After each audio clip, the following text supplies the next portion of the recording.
وہ اللہ پر ایمان رکھتے اور وہ شہر چھوڑ کر چلے گئے. بادشاہ نے ان کی تلاش جاری کروائی, کہاں ہیں ڈھونڈو.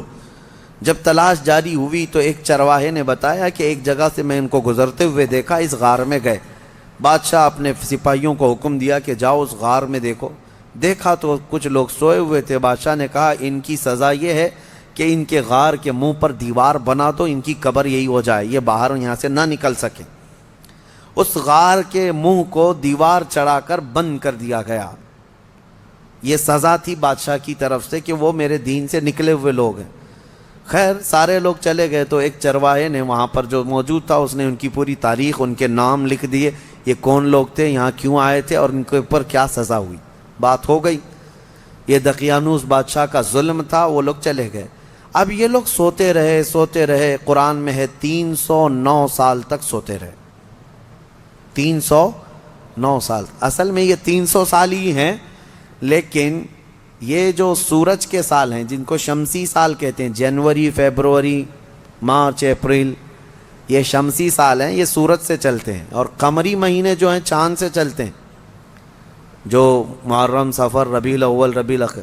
اس میں اور اس میں فرق کیا ہوتا ہے معلوم ہے؟ ہر 100 سال پہ 3 سال کا فرق آ جاتا ہے. ہر 100 سال پہ 3 سال کا فرق آ جاتا ہے. یعنی اسلامی مہینے کبھی 29 کے ہوتے ہیں, کبھی 30 کے, کبھی 2 مرتبہ 29 کے ہو گئے. یہ جو چاند والے مہینے ہم ان کو اسلامی مہینہ کہتے ہیں, اصل یہ چاند کے مہینے, چاند ایسے چلتے ہیں. اور باقی جو سورج سے چل رہے ہیں شمسی مہینے, جنوری, فیبروری, یہ فکس ہیں. ان میں کوئی چاند بھی دیکھنے کی ضرورت نہیں, سورج بھی دیکھنے کی ضرورت نہیں, وہ فکس ہیں. تو ان سالوں کے اعتبار سے جو شمسی سال اگر 100 سال ہو گئے تو قمری جو ہے نا 103 سال ہو جائیں گے. اس طرح 300 سال شمسی وہ اصحاب کہف سوتے رہے, لیکن قمری مہینوں کے اعتبار سے 309 سال ہو گئے, 9 سال ایکسٹرا. تو 309 سال کے بعد اللہ تعالیٰ نے دوبارہ کیسے ان کو اٹھایا. اب روایت میں یہ ہے کہ ایک بادشاہ آیا, بیدروس. وہ اچھا بادشاہ تھا, منصف تھا, عادل تھا, ایمان والا تھا. اس نے اپنی قوم کو ہدایت دینے کی بہت کوشش کی, سمجھا رہا تھا کہ آخرت پر ایمان لاؤ, اللہ دوبارہ موت کے بعد اٹھانے والا ہے. لوگ انکار کرتے تھے کہ کچھ نہیں ہوتا, مرنے کے بعد جو ہے نا جیسے جلا کر کے راکھ کر دیے, استھیاں بہا دیا گنگا میں, اب کوئی آنے والا نہیں ہے. یہی عقیدہ تھا اس وقت بھی تھا کہ کوئی دوبارہ اٹھائے نہیں جائے. عجیب بات ہے, جلا کر راکھ کر کے دریا میں بہاتے ہیں اور کہتے ہیں کہ حساب کتاب کچھ نہیں ہوگا, لیکن پورن جنم کا عقیدہ رکھتے ہیں. نہیں, دوسرے جنم میں چوہا بلی ہو کے پیدا ہو سکتا ہے, کتا بھی بن کے پیدا ہو سکتا ہے. اچھے گن کیا تھا تو کچھ اچھا بن کے پیدا ہوگا, اب برے گن کیا تھا تو دوسرے جنم میں پتہ نہیں کیا بن کے پیدا ہوگا. اب یہ جتنے حکومت میں بیٹھے ہم دیکھتے ہیں کیا بن کے پیدا ہوں گے ان کے حساب سے. ہمارا عقیدہ تو نہیں ہے. ہمارے ہاں ایک بار موت کے بعد دوبارہ قیامت کے دن ہی اٹھایا جائے گا, قیامت کے دن ہی دوبارہ اٹھایا جائے. اس کا انکار کر رہے تھے لوگ کہ دوبارہ اٹھایا نہیں جائے گا. تو بیدروس بادشاہ اللہ کی بارگاہ میں دعا کر رہا تھا, مولا کوئی ایسی نشانی بتا دے کہ جس نشانی کو دیکھ کر کے یہ قوم ایمان لے آئے. تو اس بادشاہ کی دعا پر اصحاب کہف جو 300 سال سے سو رہے تھے, اللہ نے ان کو دوبارہ اٹھایا. وہ اٹھے, انہوں نے آپس میں ایک دوسرے کو سوال کیا کہ ہم کتنے دن کب سے یہاں سو رہے ہیں. کسی ساتھی نے کہا صبح آئے تھے, دوپہر ہو گئی ہے. کسی نے کہا نہیں تھوڑا زیادہ سو لیے. بعد میں پھر انہوں نے اپنی نشانیاں دیکھی, ناخن بہت بڑے, بال الگ سے دکھ رہے ہیں. انہوں نے کہا کچھ تو معاملہ ہے, اللہ بہتر جانتا ہے ہم کتنے دن یہاں ٹھہرے رہے. ایمان والے تھے. ان ساتھیوں نے ایک اپنے ساتھی کو پیسے دے کر کے بازار بھیجا کہ بھوک بہت لگی ہے, کھانا لے آؤ.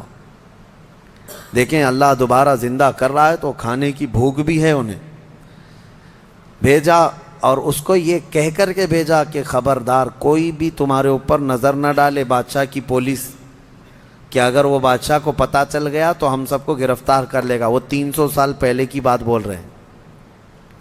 اس اپنے ساتھی کو بھیجا اور وہ چھپتے چھپتے شہر میں آیا اور کھانا لیا. کھانا لے کر کے اس نے پیسے دیا تو دکان والے نے دیکھا پیسے یہ کون سے, 300 سال پہلے کے پیسے. ظاہر سی بات ہے حکومتیں بدلتی ہیں, سکے بدل جاتے ہیں. اس کی تو سب سے بہترین مثال ہمارے زمانے میں دیکھ لیا. آپ لوگوں کو تو یہ سب سمجھانے کی ضرورت نہیں. پرانی 500 کی نوٹ کہاں ہیں, 1000 کی نوٹ کہاں ہیں. حکومتیں جب چاہیں ڈی مونیٹائزیشن کرتی رہتی ہیں. بہرحال تو وہ سکے جو ہے دیکھ کر کے دکان والے نے پوچھا تھا, اچھا وہ چاندی اور سونے کے ہوا کرتے تھے. پوچھا کہ یہ تمہارے ہاتھ کہاں سے آئے؟ کہا یہ میرے اپنے پیسے ہیں. دکان والا امانت دار تھا, اس نے دکان میں کھڑا کیا اور جا کے پولیس کو خبر کر دیا. پولیس کو خبر کر دیا اور کہا کہ میرے پاس ایک ایسا آدمی آیا ہے, لگتا ہے اس کے ہاتھ میں کوئی پرانا خزانہ ہاتھ میں آیا ہے, لہذا اسی لیے میں آ کر کے تم کو خبر دے رہا ہوں. اس زمانے کا کوئی بہترین ٹپر ہوگا وہ. جا کر کے پولیس کو پہلے سے ٹپ دے دیا. ہیں بہت سارے لوگ.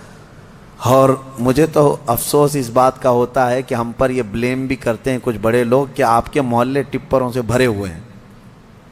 یعنی پولیس کو کہ مخبر جاسوس مسلمان محلوں میں بہت بھرے ہوئے ہیں. یہ سب دوسرے لوگ ہم سے کہتے بھی ہیں. خاص کئی لوگ اسی کام میں صبح و شام کر رہے ہیں. اب تو لوگوں کو شرم بھی نہیں آتی, فخر سے کالر چوڑا کر کے بولتے ہیں ہاں ٹپ دیتے ہیں, جاسوسی کرتے ہیں. کس کی؟ مسلمانوں کی.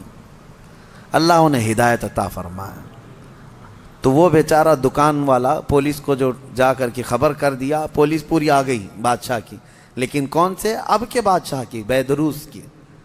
یہ اصحاب کہف میں سے جو لے کے کھانا لینے آئے تھے ان کو پکڑ لیا. کہا کہ تمہارے پاس یہ پیسے کہاں سے آئے؟ کہا یہ میرے اپنے پیسے ہیں, میرے اور بھی ساتھی وہاں انتظار کر رہے ہیں. بادشاہ کے سامنے لے کر کے حاضری پیشی کر دی پولیس نے. بادشاہ نے پوچھا یہ کیا ہے, کہاں سے آئے ہو؟ انہوں نے اپنا واقعہ بتایا. اس کرسی پر آپ تو نہیں, کوئی اور تھا. یہاں ہم جب گئے تھے کوئی اور تھا, اب آپ آئے ہمیں معلوم نہیں ہے. ہم یہاں سے اپنا ایمان بچا کر گئے تھے, ہم سوئے غار میں اور بھوک لگی تو کھانے کے لیے آئے. بیدروس کو معلوم تھا کہ ایک دقیانوس بادشاہ کے ظلم سے کچھ لوگ شہر چھوڑ کر گئے تھے اور ان کے غار پر دیوار بنا کر ان کی قبر بنا دی گئی تھی. جیسے ہی بیدروس کو یہ پتا چلا کہ ان میں سے کوئی آیا ہے, کرسی چھوڑ کر اٹھا اور کہا لے چلو مجھے تمہارے ساتھیوں کے پاس. بادشاہ اپنی فوج کے ساتھ نکل پڑا اس غار کے پاس جہاں یہ لوگ سوئے تھے. اب غار میں موجود دوسرے ساتھیوں نے دیکھا تو کہنے پکڑا گیا ہمارا ساتھی, دیکھو پوری پولیس کے ساتھ آ رہا ہے. لیکن جب بادشاہ آیا دیکھا ان اصحاب کہف کو, دیوار پر ان کی پوری تاریخ بھی موجود ہے اور یہ زندہ سلامت بیٹھے ہوئے ہیں. سارے بادشاہ کے ساتھ پوری قوم جتنی تھی سب کے سب اللہ کی بارگاہ میں سجدے میں گر گئے. ویڈیو اچھی لگی ہو تو ویڈیو کو لائک, کمنٹ اور زیادہ سے زیادہ شیئر کریں. اگر چینل پر نئے آئے ہوں تو چینل کو ابھی سبسکرائب کر کے بیل آئیکن پریس کر دیجئے تاکہ نئی آنے والی ویڈیو کی نوٹیفیکیشن آپ کو ٹائم پر مل جائے. انشاءاللہ پھر ملیں گے نیکسٹ ویڈیو میں. تب تک کے لیے اللہ حافظ.